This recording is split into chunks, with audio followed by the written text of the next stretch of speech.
So at this point, I've made over 12,000 cold calls in total, right? Both for my own offer and for other businesses that I was helping with cold calling when I first started out also. So here are 6 key lessons that I think that have really just sunk deep into my brain and into my paradigm around cold calling from making this amount of volume, because not many people have hit the numbers of 12, 10 plus thousand dials, right? When it comes to making cold calls. So number one is just don't overthink, right? The longer that you wait in between pasting the number into whatever calling software you're using and phoning the number, right, the more resistance you're going to get. So you need to operate with speed when it comes to cold calling. Not only is that going to mean that you're going to be able to do volume a lot faster and get results quicker because of that, but it also really eliminates the fear, because the longer you think about making the dial, the longer you overthink about, okay, am I going to say the right thing? Am I going to do this? Like, those thoughts only come up the longer that you give in between actually saying, okay, I'm going to call this lead, and then actually doing it. So try and minimize that time as much as possible. And that's really, really, really going to help to eliminate the fear as much as possible when it comes to cold calling.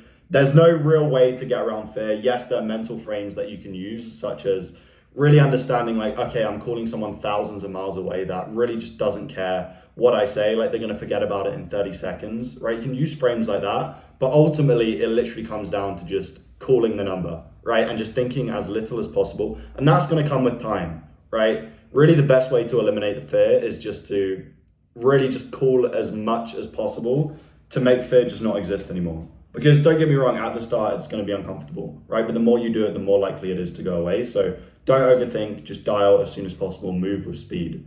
The next thing is more volume equals more meetings.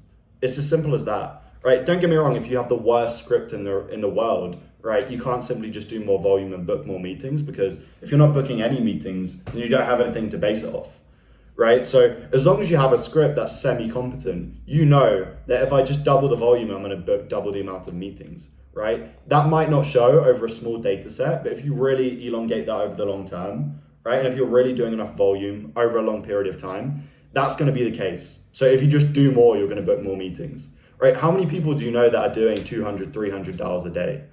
Right? There's a reason why people don't book many meetings with cold calling, and one of them is they just don't do enough of it, right? And not only is doing more of it going to get you more meetings, right, in the short term, but also the more cold calling you do, the better you're going to get at using your script, tonality, objection handling, all of these things. And it's just going to have this exponential effect where you can really start hitting the numbers where for every person that picks up, you have a 50, 60% chance of booking them in, right? So you can almost outwork your cold calling ability at the start just by doing more volume, because you're going to get better and you're going to book more meetings if your script isn't complete rubbish, right? The third one is give yourself time, right? So you want to give yourself enough time to get good at it, right? So you need to get to that point where you're making a lot of cold calls every day, because you're going to get better with time. Like, my first cold calls were terrible, right? My tonality was off. I had a pretty bad script. I wasn't tracking anything. And I just really didn't know how to carry myself on the call, right? And I got better with time. It's like anything, cold calling is a skill, right? People they're not used to perceiving business and things like this, like cold email, cold outreach, whatever it is, as a skill that's learnable. And it's like anything, it's like football. Like, the more you play it, the better you're going to get. Cold calling is no different, right? The more reps you put in, the better you're going to get, right? And the longer you do it over a longer time period, right, you're going to get way better at cold calling. Right, your tonality is going to improve. You're going to make more iterations to your script. You're going to know what to do. And if you keep learning, right, don't just cold call blindly and don't just do the reps, right? Make sure you're getting the right information. Make sure you're watching the right videos. You're learning from the right people, so you can really iterate what you're doing in real time, right? Because if you're getting the same outputs and you're not changing anything, then that literally is the definition of insanity. So not only do you want to be calling up volume and giving yourself enough time to make all of these calls, right, and doing it over a long enough time period, but you also want to be around the right information so you can iterate. Every time you go into a new cold calling session, you can implement information that you've watched, and you can really start to lock in that way of seeing cold calling and really take your cold calls to the next level, because it literally is about time. And literally, if you stay consistent with it, you're going to get better at it. It's like any other skill. The next thing would be tracking religiously, right? So I made the mistake when I was starting off, both for my clients and for myself as well, of not tracking my metrics. How can you expect to get better at cold calling if you're not tracking what you're doing? So there's really a few core things that you need to track when it comes to cold calling, right? Number one is the amount of dials you're making. Number two is the pickup rate. Number 3 is the resonation rate, so like the positive response rate almost. And number 4 is the appointment booking rate. So as long as you have those 4 things, you know how many dials you're making, so you can work out the pickup rate, right? Because that's really important, because data is a huge part of cold calling. If you don't have data, if you don't have good data, you're not gonna get a good amount of pickups. And a good amount of pickups is really, really, really high leverage, right? Because if people aren't picking up, you're gonna have a whole lot of a less, it's going to be a lot less likely for people to pick. It's going to be a lot less likely for you to book calls, right? Because you're not speaking to enough people, right? And positive response rate, like you can get a lot of positive responses. Like people can buy into your value, people can buy into what you're saying in your script. But if you're not booking calls from that, it doesn't matter. So it's really helpful to look at that disparity between positive response rate, right, and appointment booking rate. So you need to know these numbers, because if you don't know the numbers, how can you improve? How can you make changes to your script?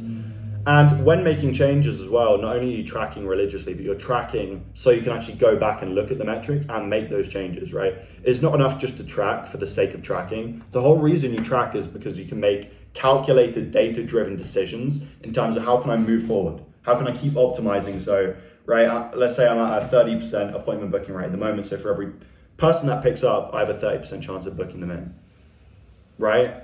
Like, I don't know about you, but I want to double that. I want to take it to 60%, right? Because that means I can get twice the results, right? If I just change one of those metrics, if I just improve on one of those areas. It's really important to keep the principle of ceteris paribus in place, which is basically just changing one variable at a time. So using the scientific method. So if I wanted to test a new script, I wouldn't change the opener, I wouldn't change the value equation. I would just change one aspect. So if it performed worse, if it performed better, I'd know exactly what caused the better or worse result.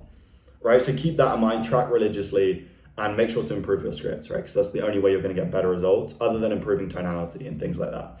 Number 5, and this links into how to craft a good script, you want to always put the customer first. So your whole script should be based around what your ICP actually needs, right? So it should be linking into their pain points, it should be linking into their dream outcome, should be referencing things that make you stand out, because these people are getting a lot of cold calls all the time. And because cold calling is the fastest, the quickest, the most efficient way of booking meetings, there's a lot of people that pick up the phone and are really looking for quick cash. And the way they're presenting themselves, the way they're presenting their script, what they're saying, it really reflects that, because they're not taking the time to really talk about what the customer needs. They're not really taking the time to actually base their script on what the customer needs, what their desires are, what their pain points are. So if you truly seek to understand your customer as much as possible and you integrate that into your script, which is a byproduct of putting them first, right? Because by putting them first and by making sure that the customer is at the heart of what you do, you're only going to talk about things relevant to them. So it's going to be very easy for them to resonate with what you're saying,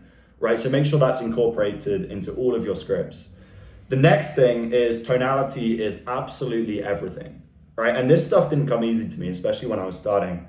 It's one of my biggest lessons, right? How you're saying the words, like, and I'm almost sick to death of saying this on this channel because I've said it so many times, but how you're saying the words is just as important as what you're saying, right? Because a lot of the communication that we have is nonverbal, right? It's not just about the words we say, it's how we say them, right? And don't get me wrong, I was not good at tonality when I first started cold calling. It really came to me later, like after I'd made hundreds of cold calls, really, I started to get the hang of how I was saying things really had an impact on what they were doing, right? And the only way I could really know that is through recording my cold calls and listening back to how I actually sounded on the phone when speaking to these people, right? So understand the impact that your tonality has on your cold calls. Watch videos around tonality, watch videos on sub-communication, right? Really understand the weight that your voice has, right? Understand things like downward inflecting tonality, understand things like upward inflecting tonality, and really get a hang of it, because it's so important, and it's going to have a massive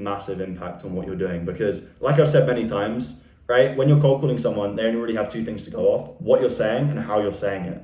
So to think that tonality doesn't play a massive role is, again, you're just kind of being an idiot, to be honest. So they're the 6 main things that I learned from making over 12,000 cold calls. There's a lot more. If you want to see a part 2 to this video, let me know. But if you nail these 6 things and you really implement them, because don't get me wrong, there's a lot of advice out there. There's a lot of great cold calling advice, but the thing that really separates the people that get great results from the people that just do the same thing they've always done is the people that not only listen to the information, but then actually implement it. Because again, like that's a big part to intelligence. It's not only just knowing the knowledge, but it's knowing how to implement it as well. So genuinely, if you implement all 6 of these stages, you're going to be able to book meetings like crazy on cold calling. If you want to see everything that I know about cold calling in one simple place, there's a link in the description where you can get my whole cold calling guide for free, right? Very, very simple. If you want to learn more about what we do as a business, there's a link in the description where you can book in a call with myself. That's everything for this video. I hope you enjoyed it, and I'll see you in the next one.